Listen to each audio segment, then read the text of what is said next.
Hello everybody and welcome to MMA TORONTO.ca's UFC 120 picks.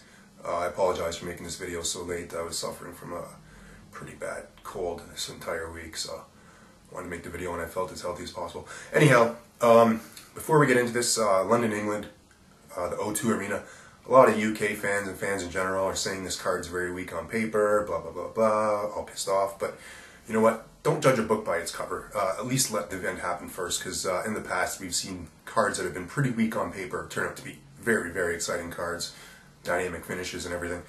So I'll reserve judgment on that till after the event. But you know, on paper, whatever. So anyhow, I'm just going to do the main card for the video picks. I always do my prelim picks in the comment section for YouTube and on the website. Alright, so let's get into it. The first fight will be Toronto's own Claude Patrick versus James Wilks from the UK. James Wilks is coming off a UFC 115 win over Diabate, and he's a very well-rounded fighter. He's got good submissions, good striking. I believe he's a Muay Thai striker. And Claude Patrick, he's 12-1. The last time he lost was 8 years ago versus Drew McFedries, actually. Yeah, Drew McFedries. That was about 8 years ago, so he hasn't lost in 8 years, so 12-1. He trains out of the Elite Training Center, and he's a brown belt in Jiu-Jitsu. This is a very evenly matched fight. I'm having trouble picking a winner on this one. I'm just going to go with Claude Patrick, the Toronto boy. I'm going to support him. I think it's going to be a very tough fight.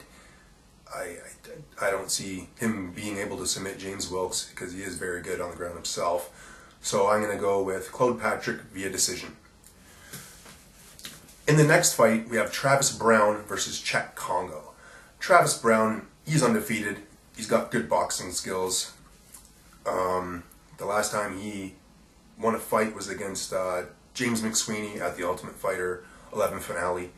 Cheick Kongo is coming off a win versus Paul Buentello. That was on the Vera versus Jones show card. You know, two big strikers. I think Kongo, if he uses his kicks well and avoids taking some power punches, I think Kongo could pull this one out, probably via a TKO. I think Kongo's been working his wrestling quite a bit, and I think he'll get a takedown and ground and pound Travis Browne out, probably in the second or third round. So I'm going to go with Cheick Kongo via TKO. Now this next fight, very, very, very intriguing. John Hathaway, the rising star from the UK. I believe he's undefeated as well. He's on a 4-fight win streak in the UFC itself. And he stands at 6'2". He's a tall welterweight.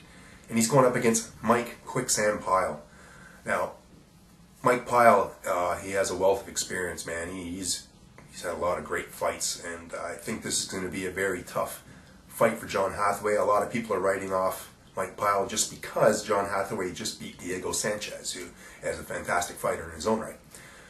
But I'm thinking I'm going to go with Mike Pyle on this one.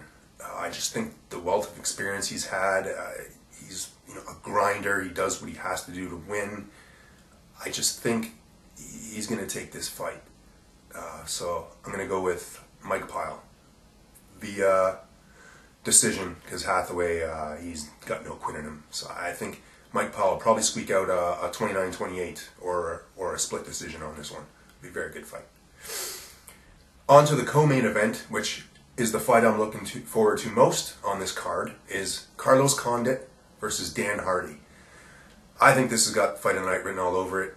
I mean, Hardy hasn't fought since UFC 111, where GSP dominated him on the ground. But Hardy showed a lot of heart, man. He had his arm torqued in the craziest positions. You could see the pain on his face, and this guy would not tap. That's got to say a lot. And he can really dish out an ass-kicking. Carlos Condit, on the other hand, is really good at taking an ass-kicking and never quitting. His last fight with Rory McDonald that was at UFC 115 was just phenomenal.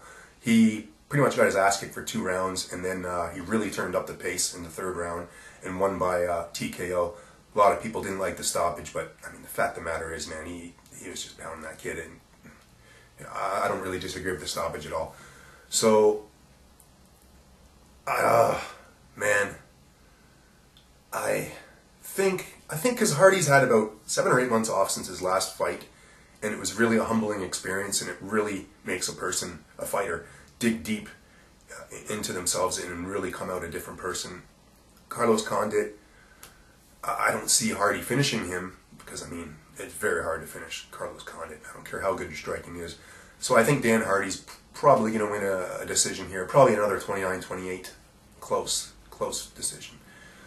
And then we got the main event, Michael Bisping versus Yoshihiro Akiyama. Bisping is coming off a decision win over Dan Miller that took place at UFC 114. And of course, Akiyama is coming off a triangle submission loss to Chris Lieben at UFC 116, which caught a lot of people by surprise. That was a very interesting finish from Lieben, man. Lieben's a friggin' monster, warrior. You know, a lot of people don't like Bisping here in North America, including myself. I don't think, nothing against his fighting skills. I think he's a decent fighter. I don't think he'll ever be a top 3 in his weight class. And whenever he talks about title shot, I just cringe, man. It's not going to happen. But, you know, Akiyama, I think Akiyama has the advantage here. He's got more diverse strikes. He's got top-notch judo. He can toss Bisping around the cage, no problem, I think.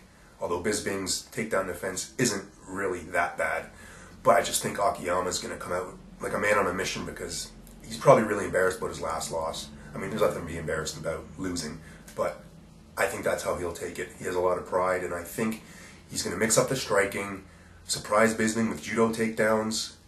And, you know, as much as I don't like Bisping, it's hard to finish him. I mean, Dan Henderson finished him. We all know that. But it's really hard to finish Bisping. He doesn't have any quit in the cage, so I do respect him for that. You know, with that being said, I think Akiyama is going to take it 30-27 in a unanimous decision here.